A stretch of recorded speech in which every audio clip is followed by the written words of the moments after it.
Um, First of all, I would like to say good evening and thank you for everybody who joined us tonight.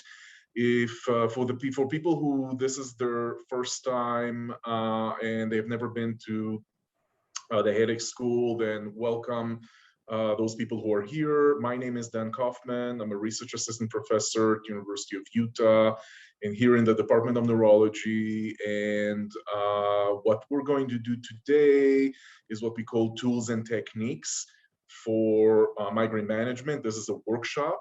So for those of you who are not familiar with that, every fourth week of the month, the Headache School is offering an actual workshop. So it's not going to be just kind of like a lecture. This is actually going to be tools and skill buildings each and every time on a different topic. Those tools that we believe that can be very, very helpful to people who are experiencing chronic pain, chronic migraine, and so forth and so on. So, and usually the goal of this workshop is to introduce each and every time a different topic and to give specific, easy to use skills for that topic so people can use that immediately at the end of the session. So what we're going to do today, immediately at the end of the session, you can go ahead and practice what we're going to do today.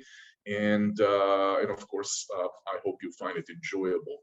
So what we're going to do today is, before I introduce the topic, I came across with a little story, a short story that is really relevant for what we're going to talk about today. So I thought I'm going to start with that story and have us talk a little bit about that and introduce the topic afterwards. So that story was taken from the book Chicken Soup for the Soul, Second Helping, by Jack Canfield and John Victor Hansen.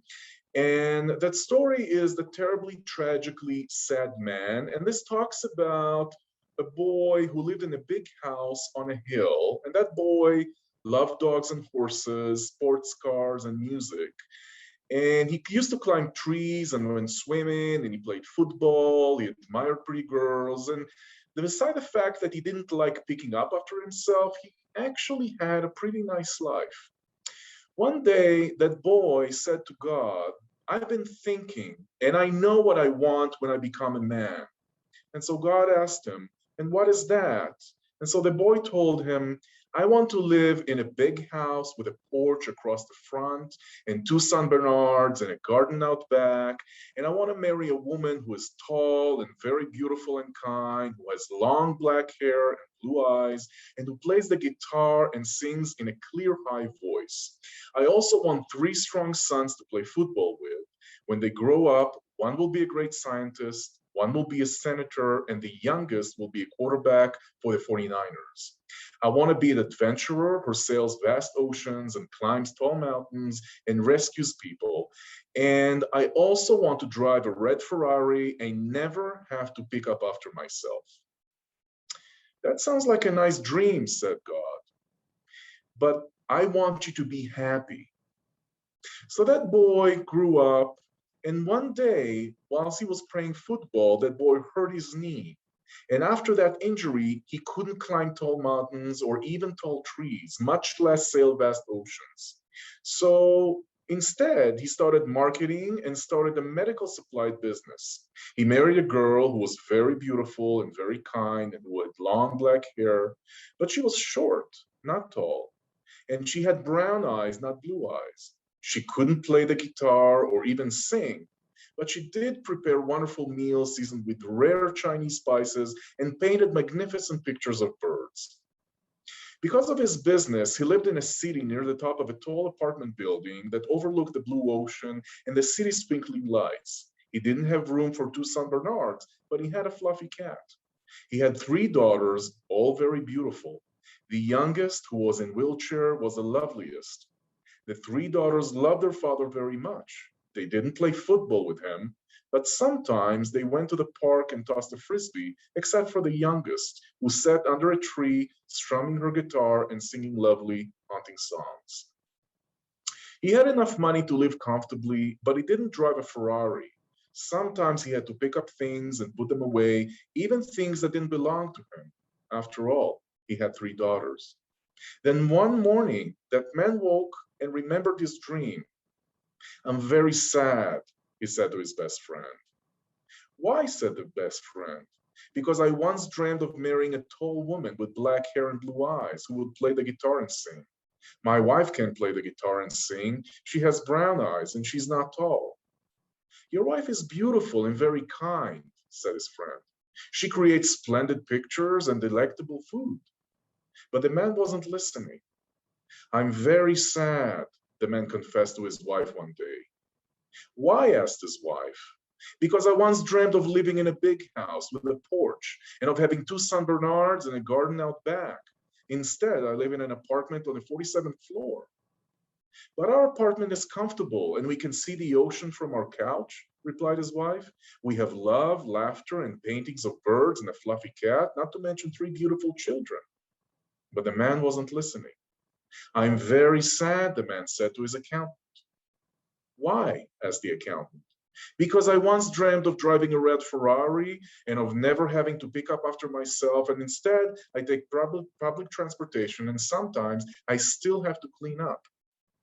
"But you wear good suits, you eat at fine restaurants, and you've toured Europe," said his accountant. But the man wasn't listening. His account charged him $100 anyway. He was dreaming of a red Ferrari himself. "I'm very sad," the man said to his minister. "Why?" asked the minister. "Because I once dreamed of having 3 sons, a great scientist, a politician, and a quarterback. And instead I have 3 daughters, and the youngest can't even walk." "But your daughters are beautiful and they're intelligent," said the minister. "They love you very much and they're all done well. One is a nurse, another is an artist, and the youngest teaches music to children." But the man wasn't listening. He was so sad that he became very, very sick. He lay in a white hospital room surrounded by nurses in white uniforms. Tubes and wires connected his body to blinking machines that he had once sold to the hospital.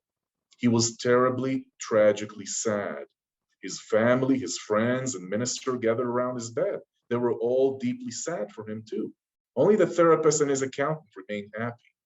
Then one night, when everyone except the nurses had gone home, the man said to God, "Remember when I was a boy and I told you all the things I wanted?"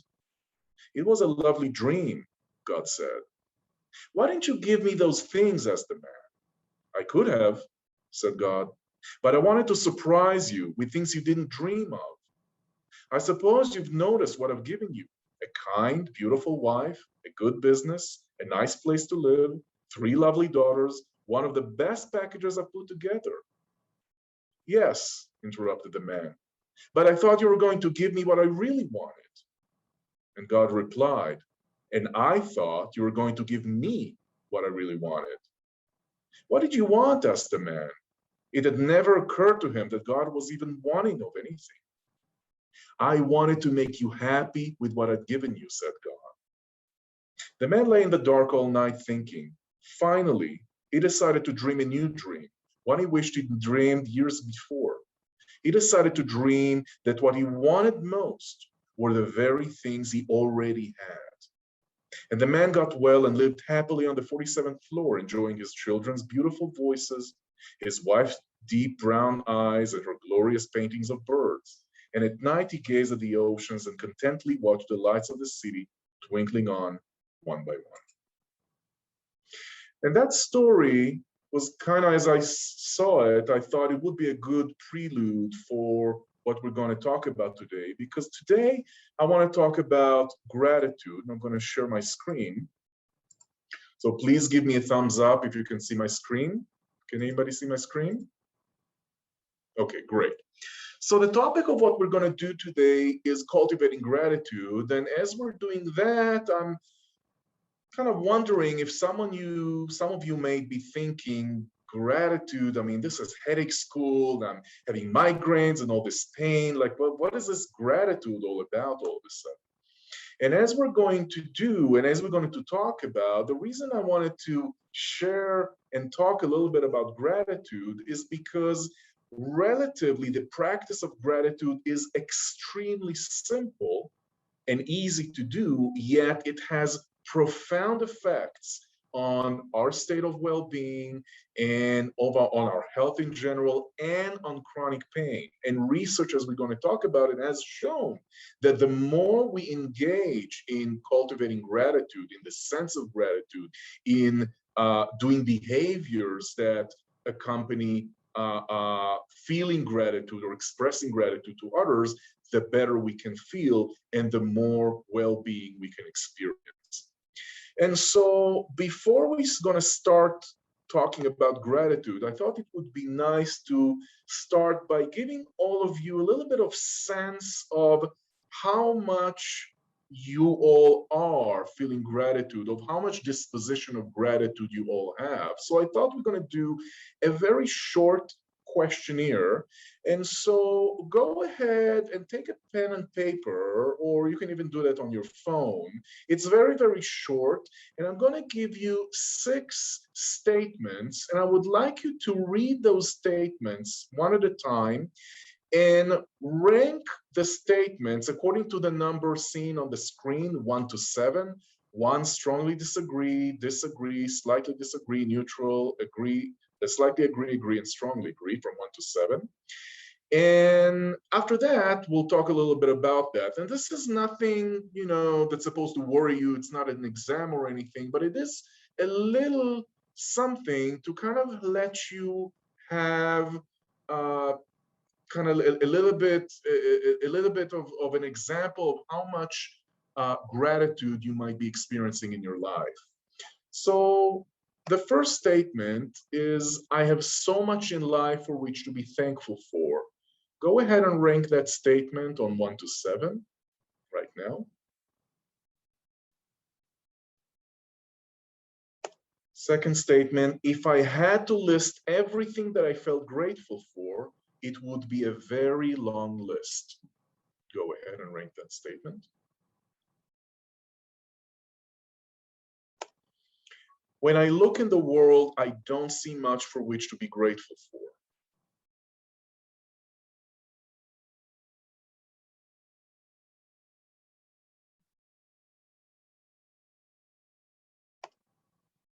I'm grateful to a wide variety of people.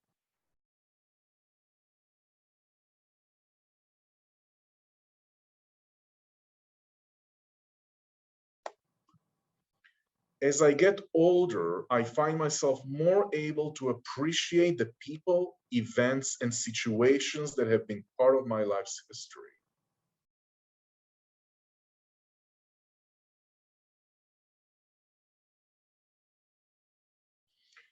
And the last one, long amounts of time can go by before I feel grateful for something or someone.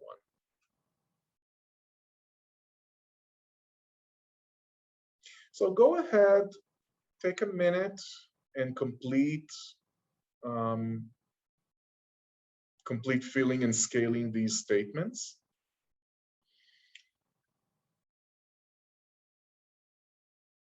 And as you're doing that, go ahead and add the numbers that you ascribe for statements 1, 2, 4, and 5. Go ahead and just add all of those.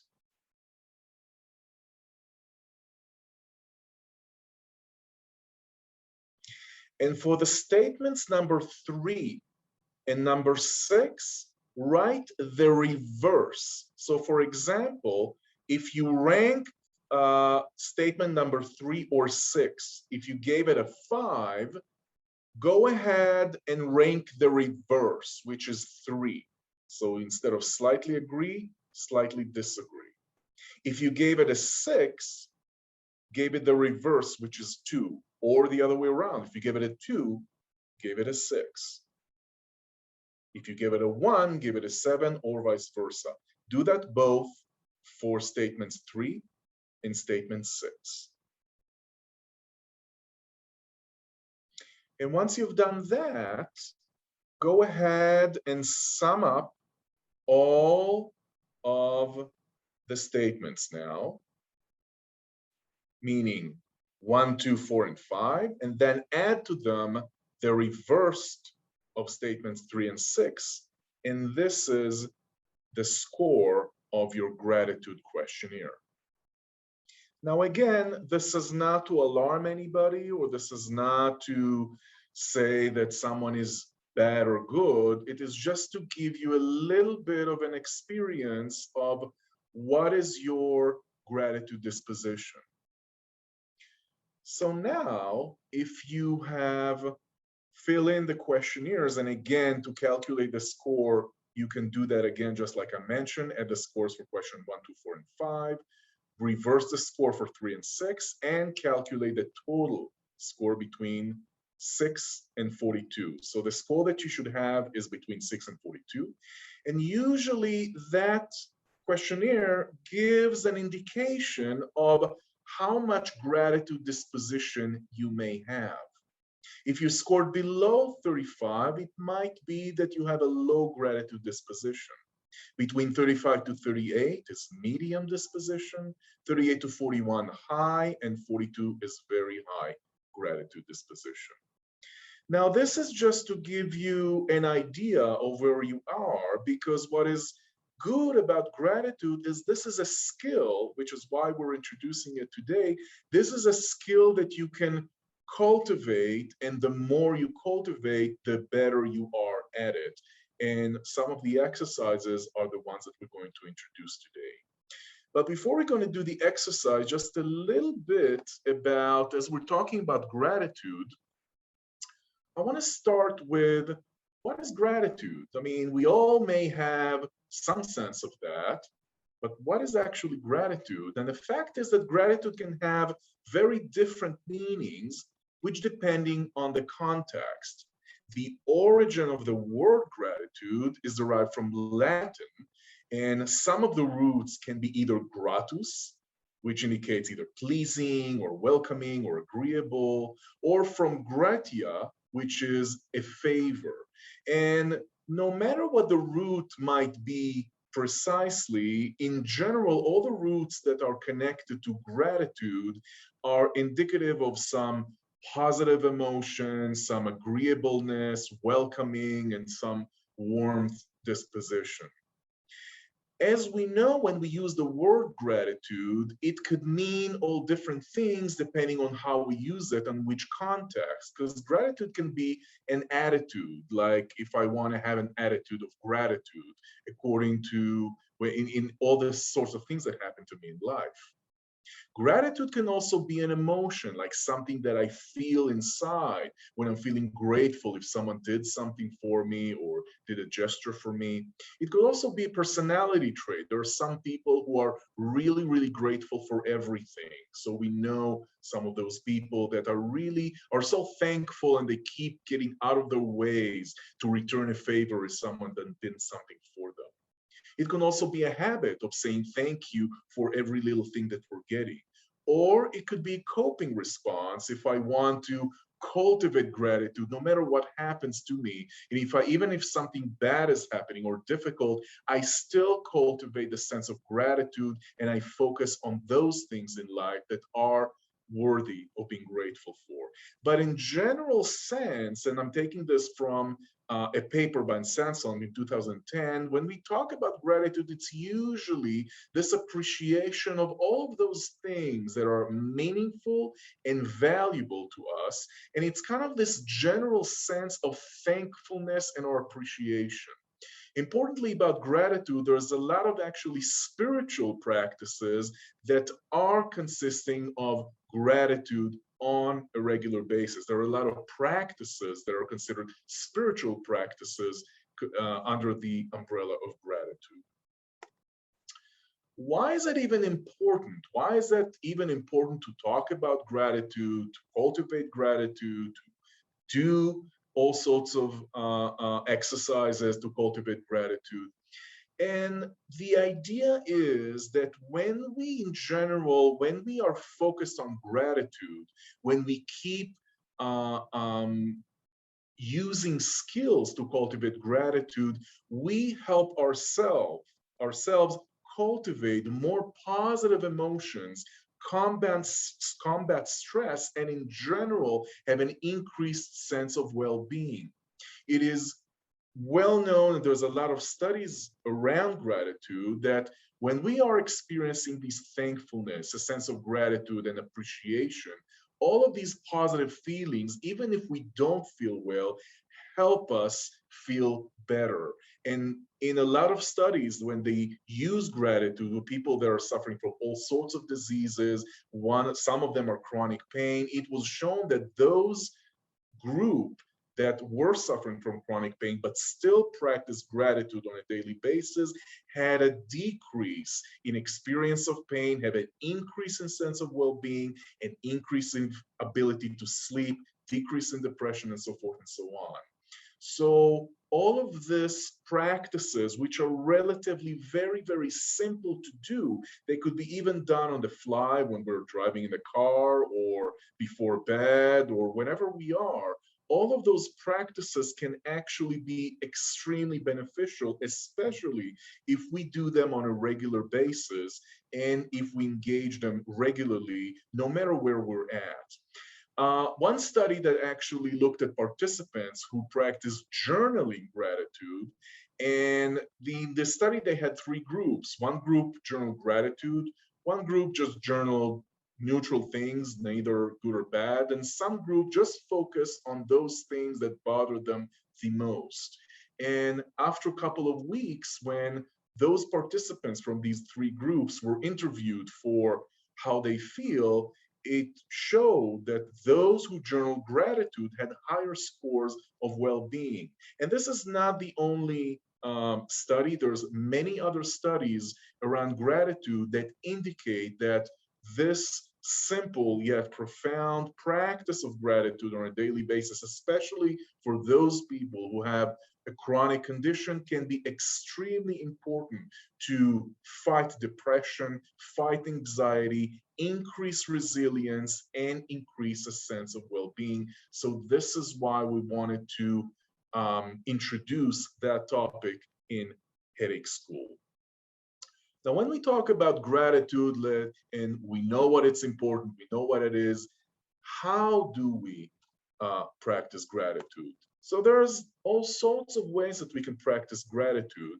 One of the simple things is actually to notice all of those things in your life that you have. And it could be something small and it could be something large, but the more we notice what we do have, rather what we don't have, that helps cultivate a sense of gratitude. It has also been shown that most people agree that things may be less important versus attributes. So, for example, it's okay if I want to be grateful for having a smartphone or a computer or a car.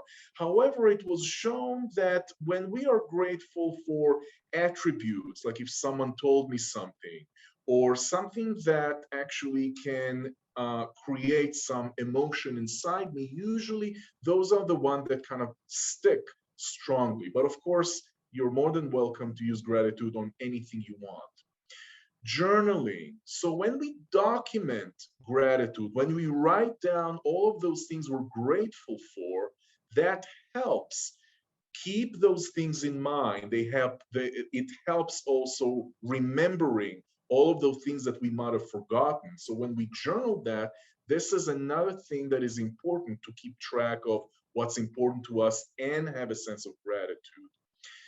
Also, repetition. So as we know, a habit, if we do that once or twice, is not going to be a habit. If we really want to enjoy the benefit of cultivating gratitude, we may want to do daily practices, which can be even 1, 2 minutes, or even 5 minutes of exercises. Those can be already enough to cultivate a sense of gratitude if we repeat that on a daily basis. In some cases, meditations, there are specific meditations about gratitude, such as the one that we're going to do today. Sending appreciation letter to someone, even if it's something small, just saying, hey, thank you for so and so. And of course, experiencing that or expressing that out loud is also very important. So if we do all of that or any combination of all of those practices, that is usually enough to cultivate gratitude. So with that in mind, I would like to start with the first exercise that I wanted to introduce today, and that's the gratitude list. So what I've done, I'm hoping that all of you have that in the chat. I'm gonna stop sharing my screen, and you all have a gratitude list that I've uploaded in the chat. Go ahead, download that list. I want you to take about maybe 5 to 7 minutes. There are 20 items, there are 20 blank areas in this gratitude list. Go ahead and take the time to write down all of those things right now that you're grateful for. And after this 5 to 7 minutes, we're going to come back and we're going to continue with a different exercise.